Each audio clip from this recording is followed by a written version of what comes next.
What's up, nerds? Welcome to Nintendo Pow Block for August 11th, 2017. I'm one of your hosts, Corey Dirrig, and alongside me, as always, that retro code, Edward Varnell. Yes, everybody, it's time for a Pow Block. Woo! Oh, man. And joining us, Ed, we have a guest. Yes!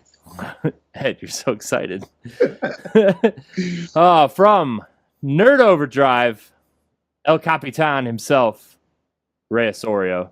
Yay! What's up, guys? Rise above. It's me, Mario. Ray, I'm so glad you're here.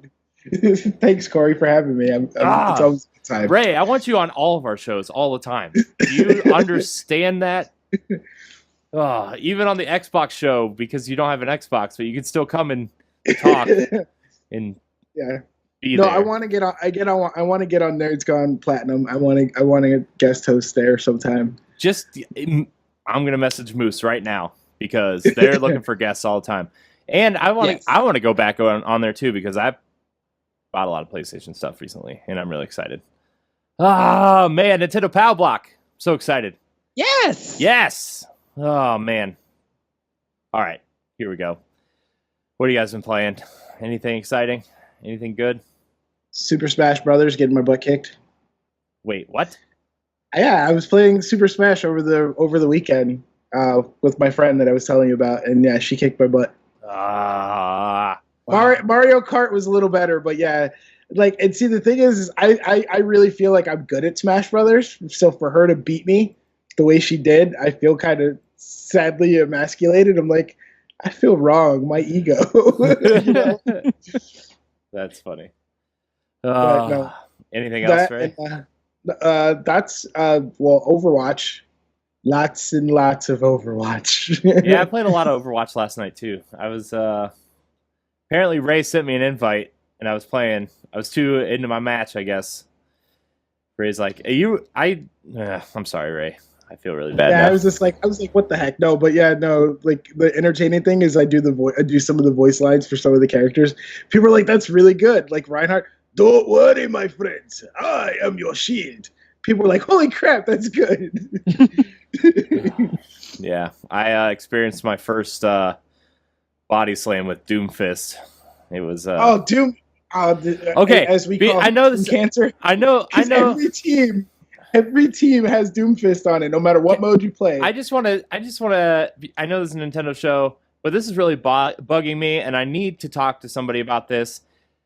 How's come Doomfist can body slam through walls and ceilings and tunnels? Like, how can he just go through? Why do they allow him to do that?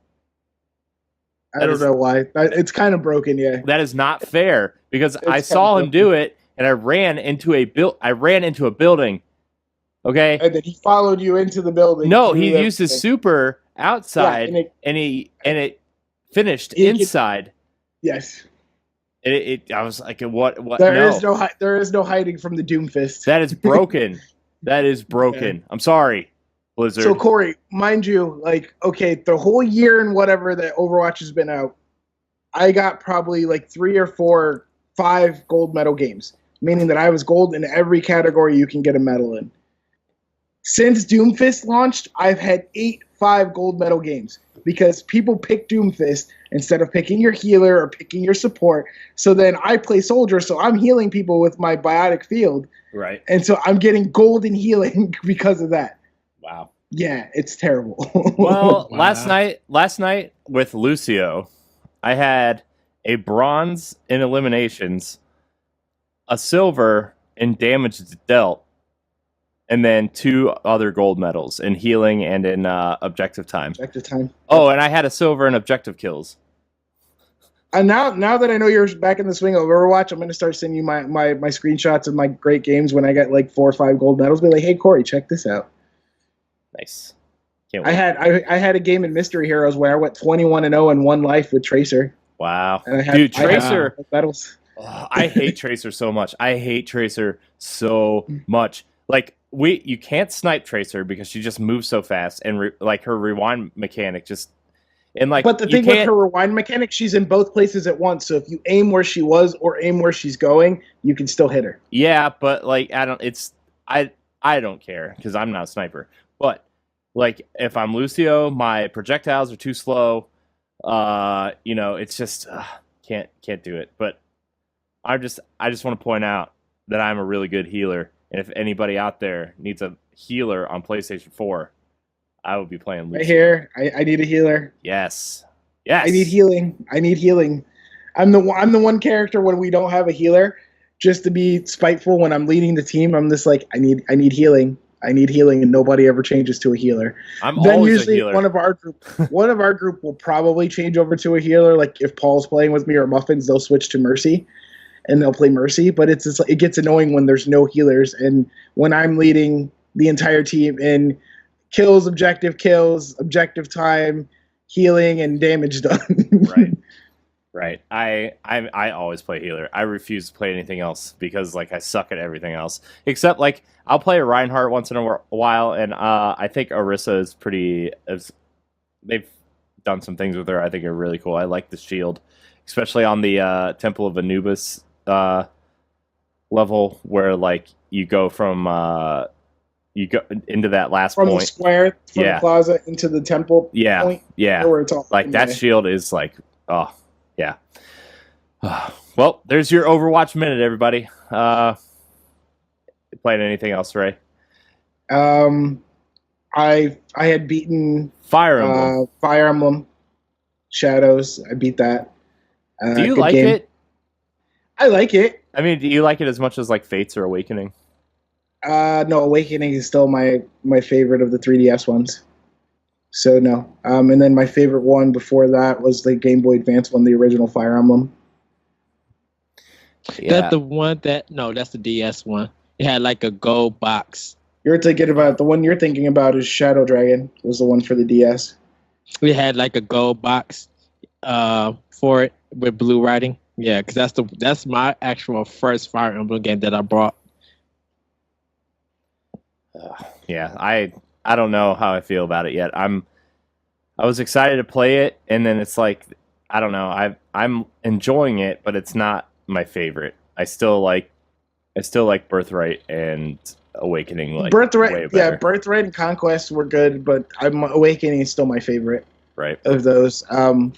But yeah, that and some more Breath of the Wild. I played some more of that because I'm playing that on Wii U. Isn't it just the best?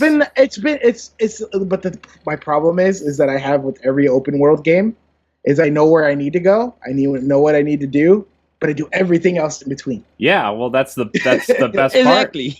part. But the thing is like, okay, I'm going to try and get to this next part of the game so I can progress the story, so I can try and actually beat this game. But then I'm like, no, I'm going to go over here, and I'm going to go over there, and then it's just like 2 hours later, I'm like, I did nothing I planned on doing. So it's not the game's fault. It's your fault. No, that's how I am with every open world game. I'm like that with every open world game where, like Assassin's Creed Syndicate, it took me forever to beat it because I was too busy running around doing all the side missions and liberating this part and that part and this and doing that. I think when you do have side missions in open world games, that's different than what you do in Breath of the Wild. Because there's really no side missions in it unless you choose that you want to do it. Like you could go and get the 4 Guardians and try to beat Ganon with a stick or something. Like yeah, but then I get stuck looking for the stupid seeds and this, that, the other, and then it's just like You know, Ray, you're talking to the Korok Seed Master here. Oh my gosh, dude. I love Zelda so much. I love it so much. I almost started a new game the other day because I loved it so much and I miss it. Just saying. It's really good. Yeah. But I understand you because like I'm like, okay, I've got like 3 side quests. I'm gonna try to go do them. And like 2 hours go by and I haven't even done the first one. I'm like, I forgot what I was doing because I'm too busy climbing stuff, going over here. Climbing stuff, looking, oh, what's over there? Oh, yeah. That looks interesting. Let me go check that out. And it's not it's not like it's just a boring landscape over there. Everything you go to, there's something there. Whether it's a Korok seed or a side quest or one of those statues or a shrine. Like, there's something everywhere you want to go. Everything is in that place in that game with a purpose, and that's like that's something. That's what happens. That's something not a lot of open world games do. Like, before you get to your point, Ed, sorry. But like, I've been playing Horizon, and that game. That's what I was just about to touch on. That game is really, really awesome. But some of the areas in that open world are just big open spaces with, like, you'll find things to pick up and fight some robot dinosaurs and stuff, which is cool. But there's not like a key item over here or a side quest over here. But it's all about experience, and that's one thing you have to be careful with in Horizon is if you spend a lot of your time exploring, you will get OP. Yeah, I know. You will get so strong. I know. And by the time you actually go start playing the story, you're like, well, that's what I'm trying to do now. I'm trying to fill out. Oh, sorry. Ed, go ahead. Go ahead, Corey. Okay, I'm trying to right now. I'm 22 hours into Horizon, and I'm like, okay, I just want to do some side stuff. Like, I'm trying to get all the full suns in the hunting lodges or the hunting grounds. I'm trying to find all the metal flowers. I'm trying to find all the vantage points. I'm trying to platinum this game. This is going to be my first platinum trophy. And that's embarrassing to say, but it's going to be my first platinum trophy. And then I'm going to go on to Nerds Gone Platinum and say, I got my first platinum! I don't see how you don't have your platinum being freaking, whatchamacallit, Walking Dead. Because that seemed to be a lot of people's first platinum for PlayStation. I didn't play The Walking Dead. PlayStation. I don't know why you didn't. Because that's like season 1 is stupid easy Dead. Platinum. I don't like Telltale games. All you got to do is just do the chapters, right? Yeah. Yep, for the first one. Yeah, because that's how Batman the Telltale Adventure is. Because I got like a straight 1,000 points achievements on Xbox for it. Yeah, and I played The Wolf Among Us on 360, so. Wolf Among Us is an amazing game, though. Oh, I know, The Wolf Among Us so is awesome. good. I just wish Telltale would stop being so janky. Ugh.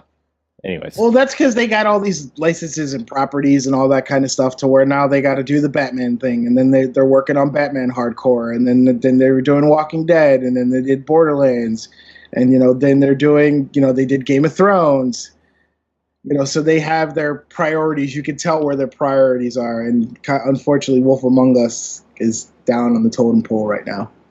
Well, it's not till next year for season 2. Not till next year, but when did Wolf Among Us come out? Last year? It was 2015, I believe. I thought it came out last year. Now you're going to make me Google it, Ed. Fine. Because if only we had this large place at our fingertips to check information. Corey, can I address the Horizon thing? No. You guys look that up. I'm going to do it anyway. I think Horizon fails on its side quest and kind of its open world. Because I think it's great. What's wrong with it? I think it fails because it's really been that long. No way, it's been that long. What is it, like 2011? 2013. 13. Really? Yeah, the first episode of Wolf Among Us came out October 11, 2013. And then it subsequently came to PS4 in 2014. And that's what I was thinking Xbox One was 2014. So it's been 4 years since it came out altogether, 3 years since it came out to the current big platforms, and we're not seeing another one. So in the time that they released Walking Dead and then released Wolf Among Us, we've seen 2 other seasons of Walking Dead, Batman, Game of Thrones, what the heck else? The Tales of the Borderlands. So that's why I said we see where Wolf Among Us comes on their priorities. Maybe because they had everything else planned first. And then Wolf Among Us, they decided to do that as the next property because Walking Dead is done after this last season, or is it one more season? Are they doing? I think they haven't announced it, but they're hinting at they're hiring for another season of Walking Dead. Okay. So more than likely, they're probably going to be getting more assets and more people to work on the project. I just hope they don't keep biting off more than they can chew, because it seems like they got a lot on their plate for being not a huge studio. Right. Because they probably was doing Guardians of the Galaxy too. Yeah. Oh yeah. Also, I forgot about Guardians. There's Guardians of the Galaxy coming, and all that. All I can say is I hope to ever-loving video game gods everywhere that they fix their broken-ass engine. That engine of theirs that they use to run their games, it's so janky and so broken. I don't think it's broken. I don't know. Oh, it's broken. I think they launched Tales of the Borderlands on PlayStation with Xbox button prompts. They did. That's broken. Ori has a point. I did not see. Oh, because I didn't play that one. Oh wow, I did. I know some people was talking about the engine, but I guess probably because I only played Batman and I have Walking on PS4, and with the mangas on PS4. I guess I just played them, and I never noticed they had having a broken engine. Well, so, I mean, I think they fixed it a little bit with Batman. I think they tried to make some improvements, but there's, I don't know. But anyways, Ed, what have you been playing? Going down the list, 3DS, Dragon Quest 8. Been finishing that up, working on that. For Xbox One, I did my Let's Learn on Ikaruga and Gears of War 4, talking about shooters, and teaching about that. Playing Mass Effect Andromeda, getting a little bit further in that, doing side quests, and hitting. I think I'm close to almost the end of the game. And PlayStation 4, Uncharted 4, and Metal Slug Anthology is what I've been playing. Uncharted 4, I kind of restarted, and I'm just still collecting stuff from there, getting some more hidden treasure that I missed.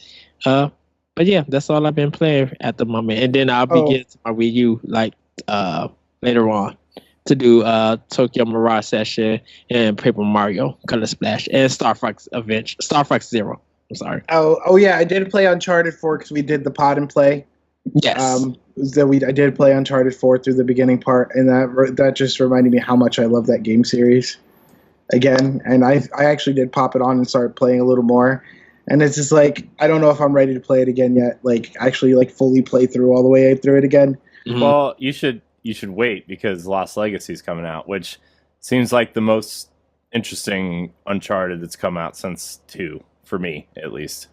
I think Lost Legacy looks cool. I keep seeing new trailers and stuff for it, and it's just like, I think it looks really good.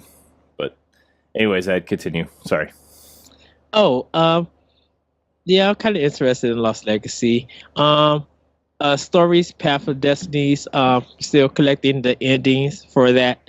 And I think I'm close to platinum that game because I'm like 74% done. I just got to get the endings, and then I'll be finished with that. Other than that, that's all I kind of been playing. I'm thinking of trying Devil May Cry, but or DMC. I want to do it on hardcore. Want to do it on a higher difficulty and see how challenging that game is. You're a glutton for punishment, because I know like Ninja Gaiden on normal is like brutal enough, and then you go put it on hard, and it's just like even more so. I'm like, you want to know what's funny with Ninja Gaiden? I don't think it's hard. I think that camera angle just jacked everybody up. It was like Team Ninja was on some good cocaine when they made that game. Oh God. Camera cocaine. Nintendo Pow Block and Nerd Overdrive and El Capitan say kids don't do drugs. Because we do not encourage the use of recreational drugs. So, yeah. Reason, and I think that's why I feel like when they work with Nintendo to make Metroid Other M, I think Nintendo taught them on how to make a better action game. Because you don't have those camera problems that Team Ninja is known for, with Ninja Gaiden 1 and Ninja Gaiden 2. I think it's just the style, though. They went with a different style for Other M that they couldn't really use their normal Ninja Gaiden. They couldn't use the camera because you had to use the controller sideways. Yeah. Like, there's no camera control at all.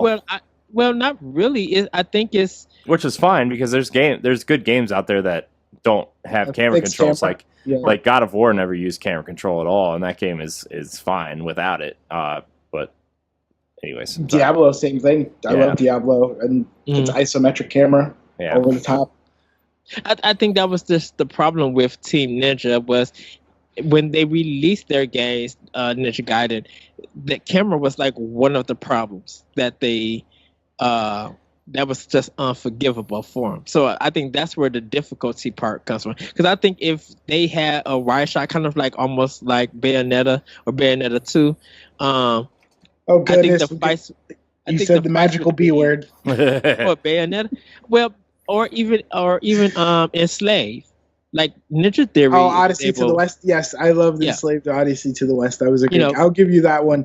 But you and your love for Bayonetta, please don't go on a 35-minute rant about Bayonetta again. No. I'm just saying that if it was right enough that you could see all the enemies, and be able to move around in the Ninja Gaiden games like Bayonetta, I think it would have been easier for people to be able to handle Ninja Gaiden for its normal difficulty.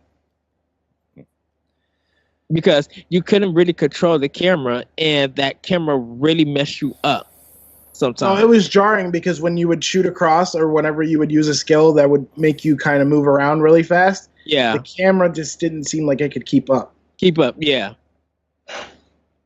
So, Corey, what else did you play this week? That's it? No, I played a lot of games this week, dude. I played some Splatoon 2. I played some Injustice. Injustice was fun. Yeah, I want to play Injustice really bad. I love that first one so much. I didn't care for the first one. We could work out an arrangement because I have it. Who, me? No, I'll make you an offer you can't refuse. I played a lot of Splatoon 2. I played some more Fire Emblem Echoes. Man, I still don't know how I feel about the game, but I don't know how I feel about the ending. Still, when you beat it, we'll talk about it. Okay, we'll have one of them spoiler casts. I played a lot on PlayStation this week. Actually, played Bloodborne with Matt. 2 bosses away from the end, and I'm going to start a new game plus. Matt's going to help me platinum it. I'm really on a trophy kick for some reason lately. Because you've been hanging around with Matt and Moose. I know. What's happening? Horizon, I think Horizon, with a few tweaks to the systems and a few minor changes for a sequel, I think that sequel is going to be the thing PlayStation holds high above their head and says, "Look, we did it. They need to lose they need to lose the resources, and they need to make this game don't feel like Tomb Raider. But it's an RPG. It's an RPG, so you need the resources. You need the resources. It's prehistoric Tomb Raider. Okay, let me finish what I've been playing. We don't need to talk about Horizon. We can save that for another show.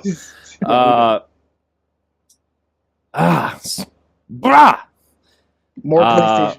Horizon. What else have I? Oh, I played a lot of Overwatch, Axiom Verge. I finally downloaded Pyre, Hellblade, and Sundered, which I'm really excited to play through Hellblade because that game looks super interesting and super. I've been watching people play it. It just looks like I want to know how that character feels. Like I feel like that story is going to be super relatable in some fashion to a lot of people. It really does feel like Heavenly Sword. Just the feel and the vibe of it. They kind of kept that spiritual successor thing alive with it. So I'm like, I want to play it. Yeah, and I was talking. I want to hear it before playing it. I was talking to Jesse White, and he said that he's played it like 3 times, I think, already. So yeah, he's platinum. Yeah, he's platinumed it. Yeah, so can't wait to play that. And then there's something else I played too. But I played a lot of games this week for some reason. Really, really good week for me. So, but yeah. Anyways, now that we spent 30 minutes kind of talking about what we've been playing, let's get into the news. Yes, Ed. Yes. What's happening this week? My goodness, what didn't happen this week? So many indie games that's being ported to Switch came out. It was announced that Mutant Mudds, Super Meat Boy, and Apollo Justice is coming to Switch. And if for anyone who likes Drinkbox, just out of the blue, they brought out Severed for I know, for no Switch. no fanfare or anything. Yeah, so you guys can play all of those games. Well, you can play Severed on Switch, but the other three are coming later on this year. I think Super Meat Boy and Mutant Must is coming in August. I think there's that they're coming real soon. So yeah, all of that drop. But the really big drop is that the 3DS is getting a Samus limited edition. Yeah, for the 3DS XL. They announced that like the day after we recorded earlier this week. Like Yeah. literally like a couple hours after we recorded. I almost messaged you, was like, Ed, we need to add it onto the podcast. Exactly. I did say that we need a bonus episode. It is going to be dropping out September 15th with the game that's coming out. With the game? It is, yes. But the 3DS XL Samus won't have the game, but it's dropping alongside with the game. I was gonna say, I thought a lot of people were mad because it didn't come with the game. Yeah. If you look at if you are able to check it online, it's red with the diamond kind of block stairs of like think of Qbert, with Samus kind of doing her lean back and shooting like that kind of pose. Looks really nice. I don't know if it's orange, but it looks red. From the way that it looks. Yeah. It looks cool, but I'm not gonna go out of my way to try to buy another 3DS. Right. It's $199.99 and GameStop is taking pre-orders. You didn't mention Brawl Out, did you? Did you see this? No. I heard of it. And it was just like for Smash fans. Who need their fix. I just didn't check the trailer out for it. Yeah, it looks kind of cool. Probably won't get it, not gonna lie. So Yeah. a lot of indie games though. I will be getting Mutant Muds and Super Meat Boy, most likely. Super Meat Boy's so good. I played it because I didn't have a 360, so it was free on PS4 at one point. That thing, yeah, it was free on PS4. That thing will run on like a potato.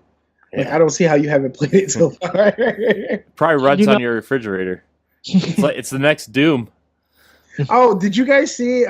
Speaking of different things, did you see somebody converted the Wii U gamepad into a Windows 10 PC thing? Yeah, I did. To play Wii U games. Yeah, it was like a Wii U. They were like, somebody turned the Wii U gamepad into a PC to emulate Wii U games. That was like, what? That was cool though. Oh man, that system is like, I don't know. Somebody's gonna do something really interesting with that gamepad at some point. Anyways, lots of indie games coming. Woo! Yeah. Are you guys gonna go to your Best Buy stores to go play in the Nintendo World Championship qualifiers? No. You should. I can't. Corey, I'm go too wreck busy. people. Go wreck people. In what? What am I I wrecking don't know. people in? I don't know. They have the qualifiers. I don't even know what the heck it is. It's coming to New York, right? Yeah, it's going to be in New York City in October. They have the ultimate. It says the Nintendo fans will put their gaming skills to the ultimate test in an epic battle to win the Nintendo World Championship. It kicks off with 8 qualifying events at Best Buy stores across the United States. I don't even know what the qualifiers are. So the first qualifiers, Mario Kart. Deluxe. It's actually Mario Kart 7. Ew, Or what? 3DS. Uh-huh. That's weird. Right? Why wouldn't they just do Mario Kart 8? Then they have upcoming demos for Mario Kart Odyssey or Mario Odyssey, and then Metroid Samus Returns. Yeah, so no, that's weird. That's the first qualifier is Mario Kart. That's weird. Mario Kart 7 of all things. I think maybe it was one of those things probably to because people can bring their 3DSs. So that way they can do what the heck was it called, Corey? Where you can download the download play or whatever it was called. Yeah. Where someone doesn't have a cart. Yeah, I think that's probably why they're doing it that way. It's just so that way they don't have to set up a bunch of kiosks and stuff like that to try and accommodate everything. That's the early game share. If you look at it. And plus, I think they're probably doing it for people who want to practice and who want to get it. That's kind of good marketing because people could go rebuy the game, or they could, if they have physical copies at the store at Best Buy, they could go pick up the game and practice. So when they go for the qualifier, they will have some skill and practice and be well ready to go. So yeah, no, but as far as Nintendo news, do you got something before I can mention one more thing? So I don't want to interrupt your flow. No, there's no flow, Ray. Okay, right. I just want to say shout out to my friend, the big happy pink blob that is Kirby, because he just celebrated his 25th anniversary. Oh, I got one last story. GameCube listings on Nintendo websites raises hope for Switch, but don't get too excited. They think it's a data entry, but their hit this when it got released, they were hinting the Chronicles of Narnia, The Lion, Witch, and the Wardrobe, Tony Hawk's Underground 2, Doshin the Giant, and Sonic Adventure DX Director's Cut. Yeah. So they were kind of hinting at games for GameCube coming to the system, but they don't know if that's true or not. But it could be where they had to re-update listings because of digital whatever, because it's been X amount of years. I mean, that could be taken with a grain of salt whenever you see stuff like that. Yeah. Because they may have had to re-update everything with like the SRB and stuff like that, so that's why they're getting new game listings again. So because it's been X amount of years since the last time they got the approval for the listings and all that. Digital rights is fun. Yeah, I don't know. I just don't think that Virtual Console's coming this year, and I don't think it's going to come until after Nintendo gets all these, every month we have a big title coming out. I don't think Nintendo wants to hinder sales of those games by releasing Virtual Console right now. Because you know what? That's the weirdest thing ever. Okay, because taking a moment here to kind of talk about that, Corey, and you can shoot me later because you're gonna be like, Ray, you derailed everything and you talk forever. No, because we have questions about the GameCube Virtual Console. Okay, so just continue. So my whole thing is that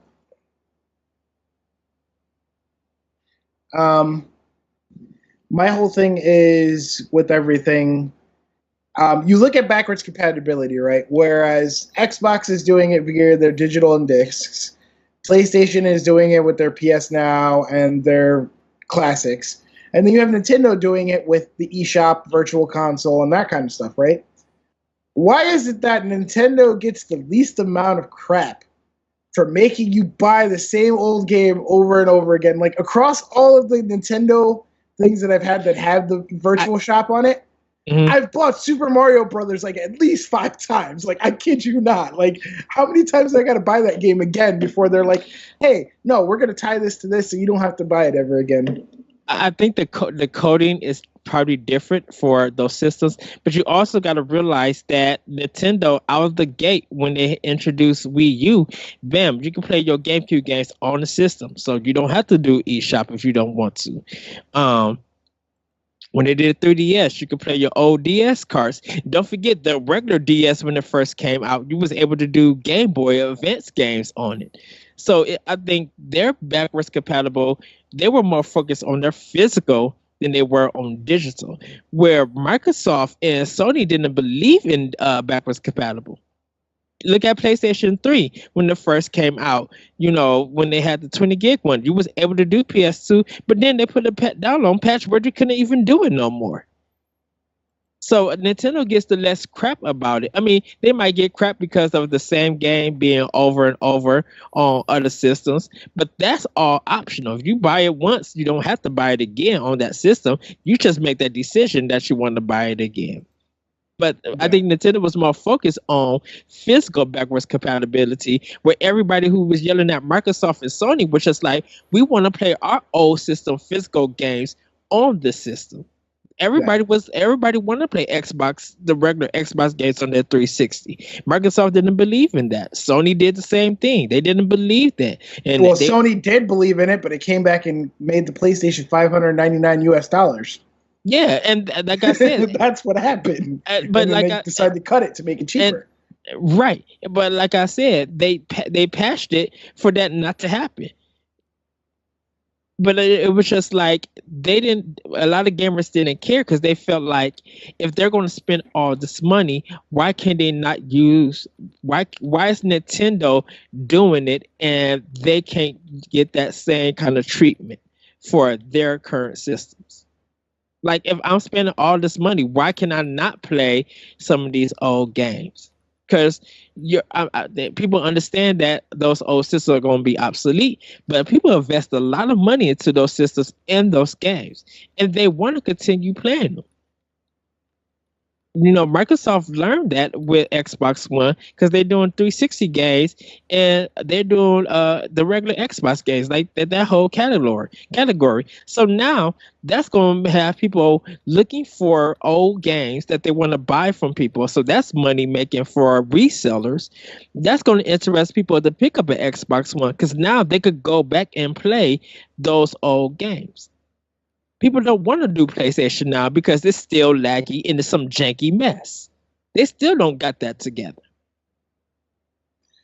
Yeah, no, I mean, and to a point though, the numbers show that people, as much as a big hype that people put around on the internet about backwards compatibility, the normal average gamer could give two hoots less about it. Some people, well, yeah, I'll give you that, but there are some people who see an old game and just like, I wish I played that game when it came out. And a lot of people say that more on a Nintendo system than they do anything else than PlayStation or Microsoft. Yeah, but Nintendo's always been the big proponent for backwards compatibility, which why the Switch, when it was announced that, hey, it's using different cartridges and you're not going to be able to play your DS games on it. You're not going to be able to play, those games, that it's going to have its own separate thing, that it's different. And remember the big outrage about that. And then it simmered down. Now people are loving it. So I think it's just one of those things, like it's the very loud vocal minority that take over the conversation in the gaming space with us. Yeah, and that's what I see. And a lot of people keep their Nintendo systems. Some people might trade it in, but because Nintendo holds value. Like, dude, there are still Wii games, for example, like original Wii games that are freaking $90 right now. The Metroid Prime Trilogy Collection is like $150 new on Amazon, and Fire Emblem is $99 new on Amazon. Yeah, that's what I'm saying. Yeah, no, I'm just listing examples. I'm agreeing with you, Ray. I know that's what I mean. It's like Nintendo games has always kept the bet out of all of the big three. Can I tell you, even third-party games on Wii keeps value. People are still looking for boom blocks. People still want to buy the old Kirby games. I don't even know that's Nintendo. Like, people was looking for it's the one that Capcom did where the guy rings the bell with the little monkey. I cannot think of a game. It was like kind of adventure puzzle game. People still want that one. Like, there are games from third parties that people are looking for that has a high value. Like at one point, people still was trying to buy Zombie U for Wii U when it came out. Like I think like last October. Zombie U's $8 on Amazon. Oh, brand new. Right now. Wow. Because it got released other places. That's why. Had it not been released everywhere else. I'm just. If people want Zombie U, I want to know where they can get it. Yeah. Well, now you can get it cheap. But I think with Nintendo, it's just like once you trade it in, it might become really hard to find. Where you can literally now just walk into GameStop or somebody's garage sale and find those big AAA titles that's supposed to be, move the industry forward and was a big seller. Like, you can find tons of them traded in or at a garage sale for like $3. So it's like the What care garage sale for are you those. going to? I want to go there. I need some. Dude, I see people going to freaking garage sales all day, and they're like, yeah, I picked up this like Super Nintendo with like 10 games for like $50. I'm like, I want that. When, where, how, and why?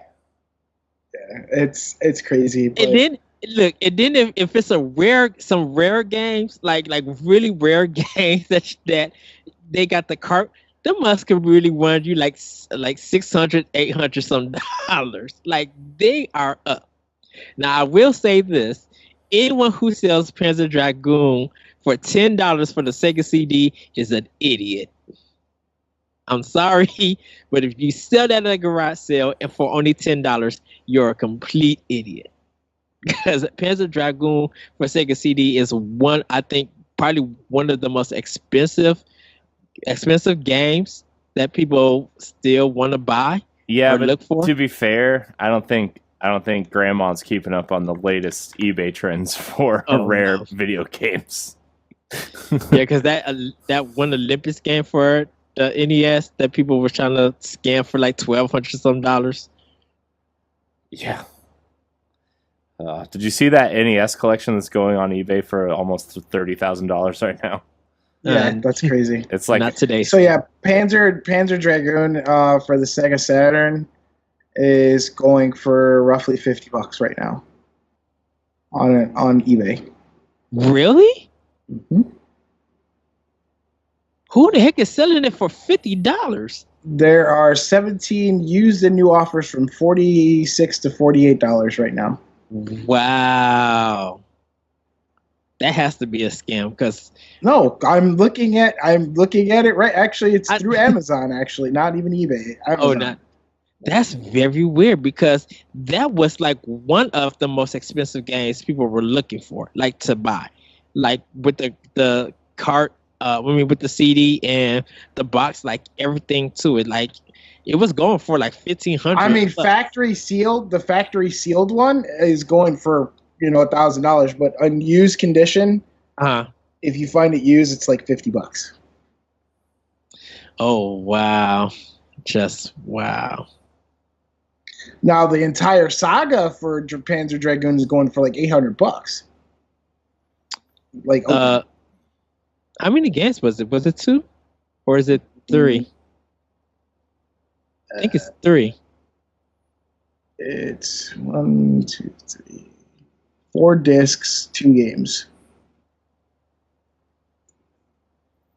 So, because I know they did one for the Xbox, I think. Did you guys ever play that horrible game Lair? no. That game was so bad. I heard so bad. I read the review in EGM. Crispin Boyer, he had to play the game and he beat it, but it was so hard to beat because everything was motion control based. Anyways. Yeah. Games. What else is happening, Ed? Yeah, and last but not least, they're making N64 Pro controller for the Switch. If you guys want to check that one out, yeah. So, where are the N64 games I can play with it? I would get one if I could play N64 games. Well, party people going to party play when Ukulele comes out, and maybe Smash.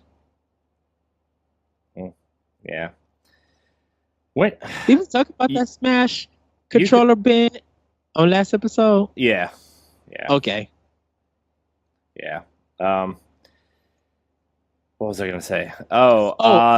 Did you see the ukulele update? They're gonna announce something soon, so maybe by next episode we'll have something to say on ukulele for Switch.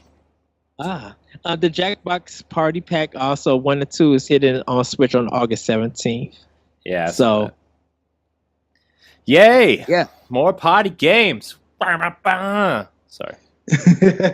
Oh man, I love it. Love it. Where did my questions go? I had questions open and now I lost it. It's your fault, Ed. What do you call the question block part of that? Question block? Question block. Sure. There we go. Hey. That's pretty good. No trademark infringement there.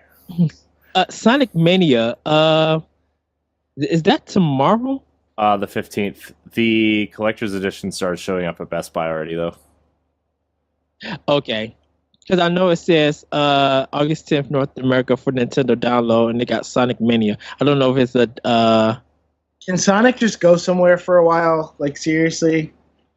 Can it just go somewhere for a while and then come back when it's better? I mean, I don't know. I don't even know anymore. Hey, it still sells. It still makes money. So it's not going nowhere. Yeah. All right. Well, we're going to get into the question segment of Nintendo Pow Block. I have to do some, let's say, curation of the questions because some of them are interesting. Did you get Disney princesses questions like I do on our show? No. Matthew Keel likes to ask this. I'd like to ask Disney princess questions. Matt sees me once or twice a week, and he's like, "I'm good till next week," and then he doesn't talk to me ever. Thanks, Matt. Wow. Thanks, Matt. Appreciate you, jerk. But he's Love you, a Matt. hard-working man. You're fired. Just kidding. Dude, that's all he does is work. I know that dude works way too much. Ed, where's yours? Oh, there we go. Okay, so here's the question block. First question from Josh Brandt, friend of show. Yes. The Shotcast. You should go over there. Check it out. Let's see. He says, with the release of Severed on Switch, what other indie games would you like to see ported over? I've said this many times. Hyper Light Drifter, N++, Guacamelee would be a good one. I think Apatheon, that cool Metroidvania game on PSN, I think that would be a cool one to port over. I wouldn't mind seeing Bastion or Transistor or Pyre make their way over. Jotun, I would like to see ported over. The Valhalla edition, that one was good. Kind of like that one. Maybe Southern Sanctuary. Yeah, like I think it needs some kind of Souls game on there. Yeah. Let's see what else. I'm trying to think of. I mean, some of them are already making their way over. Like Axiom Verge is already making its way over. Stardew Valley.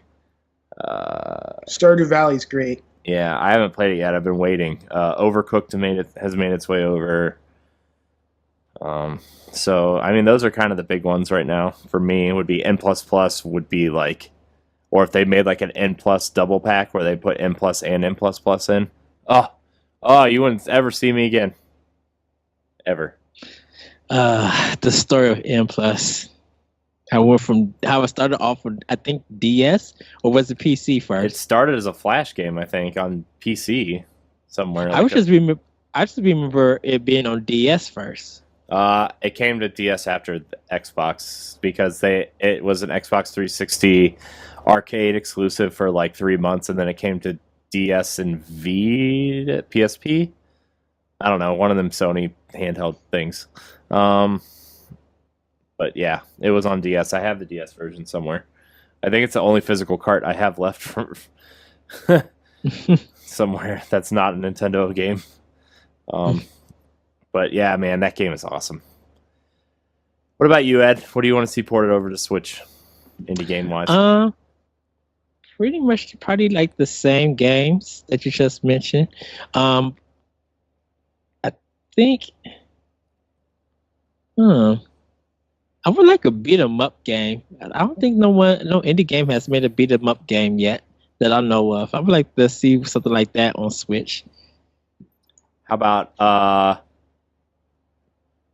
Young? Oh, you know what? Morphed Karate Reptiles. What was the Contra game that came on PS3? Hardcore. Hard Corpse. Yeah. No. Yeah. Is it Hard Corps? Yeah, Something but like that. that was. I mean, that's not really. I mean, that's Sega Genesis, but it was the one that came out on PS3. I would like to see Bionic Commando 1 and 2, like that remake. I would like to see Strider. I would like to see come to even though those are by like Capcom, I still kind of consider them somewhat indie, like AA games in a way. Yeah, I would like to see some of the UbiArt Engine games come over too after Rayman, like Child of Light, either Child of Light and Valiant Hearts or something new, using that engine. I mean, I know they're not really indie games, but they have that. I would like Her Story to come to Switch. Is Undertale getting a release on Switch? No, it's just a PS4 right now. Yeah. Undertale is one of those ones that would make a good fit. Yeah. What else would there? There would be, Gone Home would probably have a good fit on Switch. Yeah, I was thinking the same thing. Gone Home, Tacoma, Firewatch. Yeah. Don't Starve. Oh, The Witness and like Limbo, I think would both, and Inside, those 3 games would probably be a good fit on Switch. Is Bastion getting released? No. Yeah. I don't think they're on a Nintendo platform. I forgot what company it is. Because Bastion, Transporter, and Prior, I think those are only on Sony's. Well, Bastion was on 360, but it may be on 1 too. But everything I think is getting a release. Hey, you know what would be really fun, Corey? What? Towerfall Ascension. I think that's already been announced for Switch. Has that already been announced? Yeah, but it's not. It's like way off. It's coming. It's coming. It's just not. Well, like Nintendo's been doing this weird thing where they put out like 2 or 3 indie games a week that they like heavily promote, and like because I think they announced that like before that Nindy showcase they did a couple months ago. Okay. They announced that, and then they showed off a couple others during the Nindy showcase, like Graceful Explosion Machine and SteamWorld Dig 2 and all those games. So, yeah, there's a whole list of games coming, but like, I don't know. Like Nintendo's been doing an okay job promoting the indie games that are coming, but then there's just like things that just show up that are weird, like that weird Vroom Broom game, that weird witch bicycle looking game, and then there's like that weird golf game, and I don't know. It's been weird. They probably just left it up for developers if like they probably got their approval and let those developers, and now do their own announcements. Yeah. So, yeah. Well, I think we answered that question. I really want N++ on Switch, dude, like for real. But I would also want them to sell a Joy-Con with a real D-pad, not the buttons. So, not the buttons. Not the buttons. Man, we haven't done that in a while. Was Katamari an indie game? No. But the first one? Wasn't that only on Sony? Yeah, it was published by Namco. Yeah. So. But I didn't know. Yeah, I didn't know if that was an indie game. They could bring that one back. It's technically not an indie game because Namco is a big publisher. So. Yeah. But wasn't it really? No, it was physical. I thought they only did it digital when it first came out. Rob Winaldi asks, when will we see Virtual Console? What titles from the GameCube catalog do you want to see first? I think they need to launch Virtual Console with GameCube titles, and I think they need to launch with the GameCube launch lineup, which was Luigi's Mansion, Pikmin, Super Smash Brothers, Wave Race, and something else. What was the other one? What was the Rogue Squadron? Yeah, Rogue Squadron. Yes, there. They need to do that. I would say next year, and I would go with Metroid Prime 2, so we get people hyped up. No, we want a Metroid Prime Trilogy HD collection next year, Ed. That's I think it's going to launch probably by next spring, next summer, and I think it's going to be you're going to get your Mario Sunshine because that's like a staple. I think that'll probably be later. No, I think that they're going to launch Virtual Console with a Mario game, and they're going to promote GameCube with a Mario game. Yeah. I think if they do a Mario game, it won't be GameCube. I know, but They'll need it with NES. we're talking about GameCube specifically. Well, the thing about it is, I think they'll do Sunshine later. I want to see Custom Robo come back. Custom Robo. That's going to take a lot of marketing. I think they'll do Pikmin before they do. I think Sunshine. they're going to do a lot of their first party. Yeah, no, it'll be a lot of first party. So we'll probably see. What was there was a Kirby game for GameCube, right? Yeah, Air Ride, the racing game.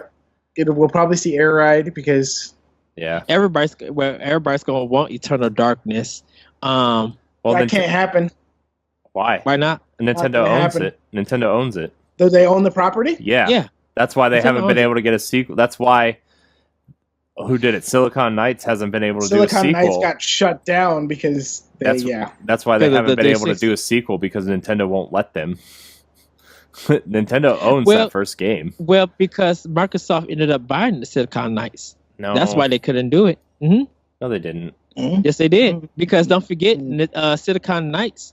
When Nintendo was publishing, they were publishing to Human, right, but they didn't buy Silicon But don't forget, Silicon Knights did that Metal Gear Solid for GameCube for Konami and Nintendo. That was a three-way. That was a three-way deal, and then Microsoft ended up buying Silicon Knights and closed them when that Unreal. Buy Silicon Knights. No, they did not because X-Men Destiny was a game that Silicon Knights did, and what happened was Microsoft published To Human. Oh, see, that's probably game. Why. I thought they had brought up. But then in 2011, they released X-Men Destiny, which was multi-platform for Activision. For Activision. Oh, see. So they weren't a first-party Microsoft studio. They just had Microsoft basically footed the bill for To Human. For To Human. See, that's what I thought they ended up buying them because of after that Metal Gear one, it seemed that they made a big deal that Microsoft and Silicon Knights were working together. So it sounded like Microsoft had ended up buying them out. Yeah, and then they had that whole mess that happened that started in 2007 and ended in 2012. With the Unreal Engine. With Epic Games and Unreal. Yeah. To Human and X-Men Destiny, the Sandman, the Box Ritualist, and Siren in the Maelstrom. They were never released, but they had to destroy the last three. Those were 3 games that were in development. But X-Men Destiny and To Human, all retail copies were to be recalled and destroyed. Funny enough, I actually have a copy of X-Men Destiny still sealed that I won from a podcast trivia for Activision's One of Swords podcast back in 2011. So I actually still have a sealed copy of that. Wow. I never opened it. It's for PS3. And I have it, and it's just sitting there. It's going to be one of those things that I just hold on to forever. Nice. Hold on to it tight. Well, they wanted it destroyed. It's just like, I don't want to destroy it. I want to keep it because that's technically part of gaming history now. Pretty much. I wonder, did that happen also with that was it San Andreas? They were trying to do a recall. No, that was when Hot Coffee hit, and there was a thing, and then they had to go through and. You're making me use Google more than I usually normally do. Well, because the San Andreas mod was only on PC. It was never on console. But I think they did a recall for all of them. Yeah, Hot Coffee is normally an inaccessible minigame in the 2004 video game Grand Theft Auto San Andreas. It was a mod that was created within the Microsoft Windows port of GTA San Andreas in 2005. The mod enabled access to the minigame. The controversy behind it then led us to get the adults only rating. Remember when that became a thing? Yeah. For the ESRB? Yeah. But the assets for the minigame were also discovered in PlayStation 2 and Xbox versions because people found ways to enable the minigame via console hacking tools. So they had to hack their system, which is okay. See, that's what I was wondering. Just like I thought it was only because of PC. Yeah, so what happened was in July 2005, it got changed over from mature to adults only. They stopped manufacturing the current version of the game and produced a new version that no longer had the hot coffee assets to be enabled or anything like that. And then they was just like refunding people for $15 or something like that. Yeah, if you bought the original, you could send back the original one and then get a $15 refund and a new copy of the game that didn't have hot coffee in it. That was so stupid. You think people are going? You think people are going to trade in that? I wonder. I wonder how many people did that. Oh, but for GameCube Virtual Console, Going back to the story, Grand Theft Auto now on GameCube. Definitely Ikaruga Skies of Arcadia. I would like to see on Virtual Console. Nice. Yeah, I mean, I just want all of Nintendo's games on Switch all the time. Definitely Soul Calibur 2 has to be on there. Namco would be idiotic not to. I mean, that Nintendo has a really good working relationship with Namco. I don't see why they couldn't do that. I mean, didn't PS2 just get Soul Calibur 2 on PS2 Classics? I think so. So maybe. Okay, we have one more question to answer. Where did it go? Ed, where did it go? I saw it. Oh, Todd Oxtra, friend of show, Secret Friends Unite. Go check it out. It's awesome. Yes. Todd Oxtra asks, how will Nintendo do streaming and video uploads commentary without a built-in mic? Are we using the app for that? To be honest, I don't think Nintendo is too worried about streaming or anything. If you want to stream, there's multiple ways to do that. Outside of just pressing the share button on controllers. So I honestly don't think Nintendo's worried about video streaming at all. I think that capture button's for screenshots, and I don't think we're going to get video anytime soon. So yeah, I think people are just still going to be watching it on Twitch if they want to see streaming. And I think with the app, I think they should still just use Bluetooth. You know, just give that option of Bluetooth to use. Yeah, but I don't understand this whole like thing with the app and stuff. I just think it's just not going the way they would like it to go. Yeah, I think they don't want all that functionality to affect the system, which will probably affect your game, like slowdown and stuff like that. I think they were just trying to find a way around it, so none of that stuff would interfere with the game, with your game time or gameplay. Yeah. So. What do you think, but Ray? Everybody...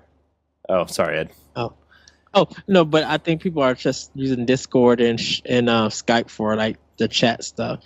But I say Bluetooth would just be fine, but they could do it. They could get it right. Yeah, I mean, I think Switch. Who was I talking to? I think I was talking to Matt, I was in a group chat with Matt and Moose earlier today, and we were talking about stuff, and I said, you know, PlayStation is kind of going to be my home console now, and like Switch is going to be my portable console. You know, that and the 3DS are going to be interchangeable because, like, I don't really remember the last time I played my Switch docked, to be honest, and like the dock is going to be for streaming and stuff because I'm prepping a lot of stuff for streaming, so I'm pretty excited for that. But like the dock is going to be used primarily for that, and like, you know, I think the Switch, I think everything looks really good on the screen, and I don't know, it's convenient to play handheld mode. I think Nintendo's looking at it like that though. Like people want to take it with you, so why bother putting all these resources and technology into streaming that only maybe like 1 or 2% of people are going to use? Because the people that want to stream have the setup already, right? They have their Elgato game capture, they have OBS or XSplit downloaded, or you know, other ways to do it. And like, you know, the people who aren't using that probably don't really care. So like it's like that small percentage of people who stream from their PS4, you know, without the the capture equipment and stuff, right? Like, yeah, it's convenient. Like when we're jumping in a party and Matt and I were streaming Bloodborne the other night, it was really just convenient to hit that share button and broadcast. But like at the same time, I think Nintendo's audience for that streaming is much smaller. Well, I think streaming in general is kind of small. I don't think a lot of people really play various games. You got Overwatch, Bloodborne, Player Unknown Battleground, Dead by Daylight, Friday the 13th, maybe Street Fighter 5 or some fun. Like, it's very low on how many games are being streamed. If you look on Twitch, right. I don't know much about Mixer just yet. I haven't really dived into that. I'm looking at Twitch right now, and you could probably could not be more uninformed, I guess I'll go with. Because you do realize that gaming content and streaming is now consumed more than anything on network TV. No, he's saying like only the games, like the games that are being streamed. Like the streams are popular, but it's only this like small segment of like 15 to 20 games that are extra popular. Yeah. You know, like PlayerUnknown's is super popular, so people are watching that. Dota's super popular, League's super popular, Overwatch, you know, it's just those games have such huge followings that people are watching.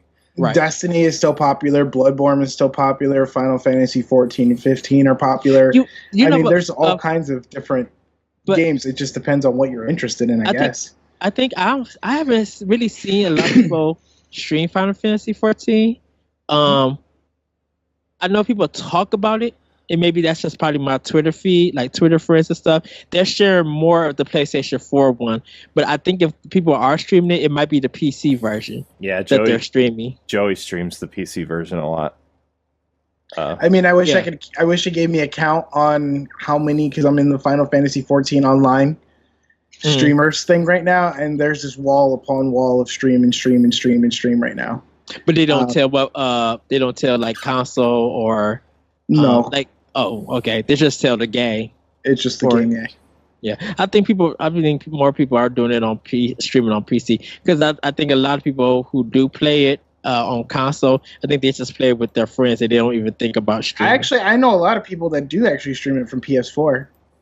Like Paul Keeper Rapture, he streams it. My friend Claire does. My friend Maya sometimes does. So I know like 3 or 4 people just off the top of my head that stream it from the PS4.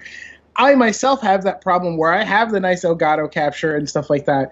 I now realize that if I want to stream stuff from PS4, I need another connector in order to get game chat over to get like party chat over the sound, because it doesn't pull all of the party chat. But I normally for me lately, it's just easier for me to hit that share button, use the PS4 streaming that's already there, and just go from there. And I stream pretty much almost every day now. And it's been like that way. Like I did it with Destiny before, and then I did it with Diablo for a while. And then now it's been more like Overwatch and then Injustice are the 2 that I've been streaming heavily lately. And I do stream Grand Theft Auto every now and then. Yeah, and see, I only use when I'm not doing pod and play. If I do stream, it's literally for the Let's Learn series, because I think I get so into that single player campaign in the game that I'm just like I'm focused on playing that and not being a personality like, hey guys, blah blah blah, and you're talking. And yeah. So I find that for me anyway, I agree with you, because I find it a lot easier to have that conversation when I'm in a more social atmosphere, when I'm playing the multiplayer games, rather than when I'm trying to concentrate or figure out a puzzle or, beat this part in the game. Like, I find it fun, but I'm a very personable person, and I'm out there sometimes, but I find it easier when I'm in a social setting where I don't have to really focus or concentrate so much on what's there in front of me, that I can kind of be the social, and I can kind of, let multitask, so to speak, like, be personable to the viewers and whoever's watching, and also, interact with my friends and joke around and have fun, and while we're talking trash about what's going on in the game, so. Yeah. Yeah, I need to start streaming more. I'm going to start streaming, I think. Well, I've been streaming the last couple nights, but like I said, the game room is like being prepped for all kinds of stuff. So like streaming's in the near future, and now that I'm editing less, I'm gonna make some time to stream. So There's just something about Nintendo games, just personally for me, that I don't feel like streaming if I ever get a capture card or anything like that. Or even if Nintendo does a streaming service, I feel like something about Nintendo games for me personally makes it more memorable when I'm just playing it by myself and nobody else is watching, because it makes my discussion with other people more enjoyable than the world just watching. Like Microsoft and Sony, I could stream their games and chat about it or teach from it or anything, but like Nintendo, it's just like there's something more personal with me playing their games and stuff and talking to actual people, or like even talking to you guys. Like it feels more personal for me to just play the game without the world watching.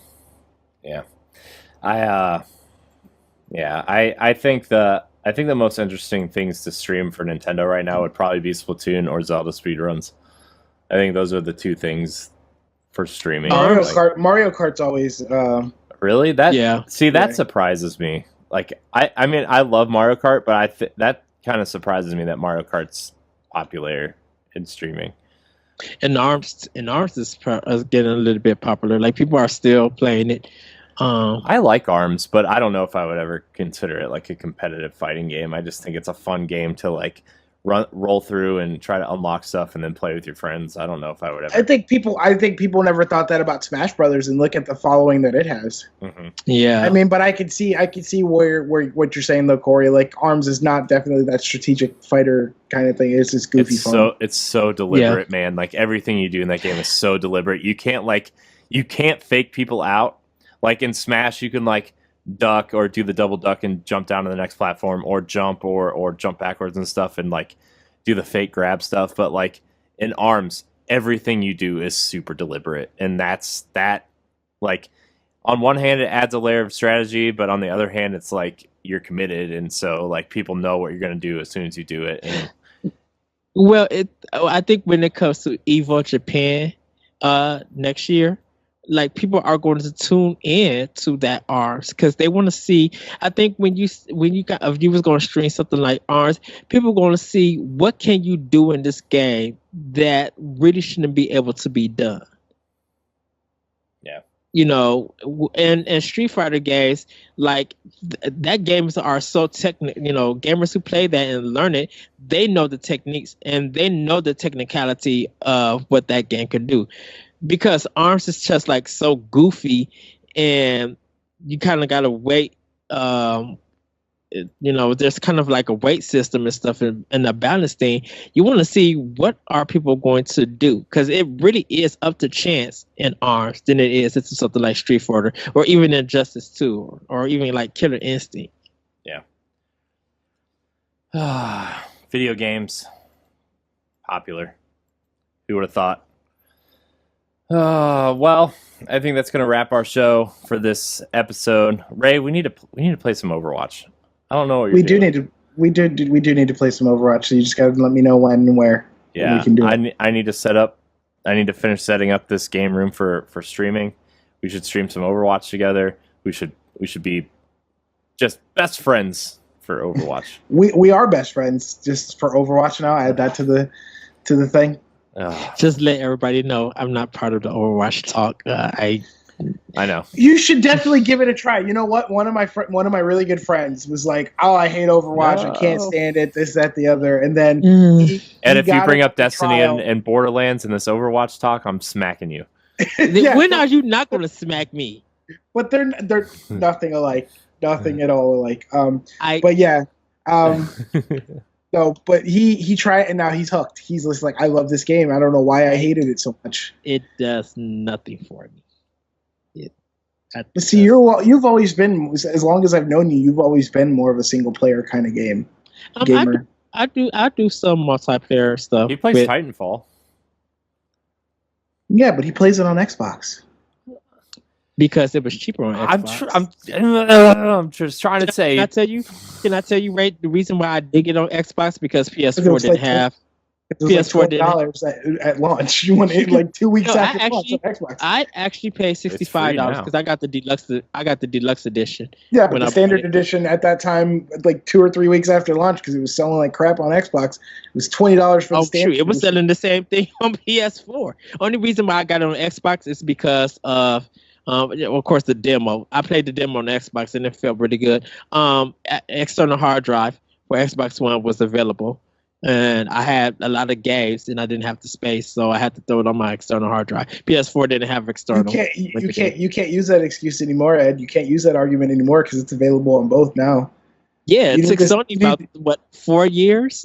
But the thing is that because they've always made their hard drive so accessible and easy to upgrade and change out, it's never been an issue. Had this discussion, so we're not going to. We're not going to get back into it, but I don't even know what to say anymore. You need to play some games on PS4 with us, man. Get on the PS4 train and play some games with us. I'm usually on whenever I can be. Usually, especially the evening time. Usually from streaming, or if you have a game like I have Titanfall, but I have it on PS4. I do have. Do you have Gears on Xbox? We need to stream some Horde mode. I have Wonderful. We should stream some Horde mode at some point. We should get together, play some Horde mode, and play some Gears 4 then. As a crossplay with the PC. Yep, because I could play with you guys on PC. Yes. Did you see there's an adapter that's coming for a PC, like as a wireless adapter, for Microsoft for the Xbox One controller? There's no reason. It plugs in directly right there. Yeah. And if you have the special, if you have a connector on your PC, it'll connect via the new ones. That's wireless right off. Right. That's the thing with mine. My PC doesn't have that, so I would have to use like that USB to connect. Because I tried to. There was a game that I tried to play on PC with the Xbox One controller, and it wasn't reading. Welcome to Arsenal X, the GR Xbox show. I do have a confession to make. I have gone platinum. I have a confession because I no longer have an Xbox or an Xbox controller. I play my Xbox games that I can play with a DualShock on PC. So it's a weird consoleception. I mean, you can play with a Switch Pro controller too now. So that's pretty cool. Does your computer have Bluetooth in it, Ray? I have Bluetooth, yeah. See, that's why my system doesn't have Bluetooth for my computer. But the Bluetooth and Sony's thing is weird. Sony's thing is weird. So I actually had to get one of the Bluetooth adapters. Yeah, double things for it. I mean, I paid $4 for it on Newegg last year, so it wasn't terrible. Nice. Wasn't terrible. Yeah, I think you only could get those probably. I think at Best Buy or have to order them online because I haven't seen them like at Target, and we don't even. Just like, why are we not getting all these accessories, Sony? What the heck is going on? No, I think they're so niche that people won't buy them. Yeah, they would just sit the shelves until they go clearance. Yeah. Well, you wrapping up, Corey, because you sound rather defeated. No, I'm just kind of trying to wrap. Yeah. Anyways, this has been Nintendo Pow Block. Thank you so much for watching and joining us. This was quite a multiple console discussion show. I'm sorry if you're here for Nintendo.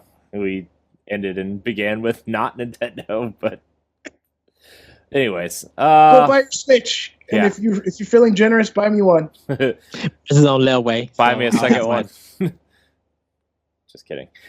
I do need a new memory card though. I'm on Amazon right now. They're kind of expensive. I told you, Corey. That's okay. Just saying I told you so. I know. I'm sorry. Anyways, probably by the time I come there, we'll have to hit the Best Buy so I can buy a memory card. Jeez. Anyways, you can email us questions at nintendopowblock@gmail.com or look for our Facebook threads. You can join our Facebook group, facebook.com/group/NGR Radio Network or Nintendo Pow Block, facebook.com/group/Nintendo Pow Block. Ed, where can we find you? You guys can find me on Twitter at @RetroCo. Ray, why are you laughing? I'm going to go pee while we do Ray and Ed's outros. You guys can find me on Twitter at @RetroCo. You can hear my podcast, Optional Opinion, on SoundCloud, iTunes, Google Play, and other podcast apps. It is available now. The discussion of it is talking about overrated and underrated games. So you guys can hear that episode. You can read my review of Bad Game Day on NGR Radio and at Skirmish Frogs, where I also do The Moment, where I talk about retro games and how they apply to my life. You can read the optional opinion blogs on IGN.com under anime. Also, check out Arsenal X, Let's Pod and Play, World 11 on NGR Radio, and other podcasts that you guys want to hear. I'm getting ready to do the beauty of video games. Mr. Corey Hudson will be talking handheld games with me, and I'll have Ray Osario's good co-hosts Lee and Rebecca talking PC and mobile with me. I will have a special guest for Arcade, and I will have a super special guest to conclude everything. So and check out my Let's Learn series at the Lyrical One on Twitch.com.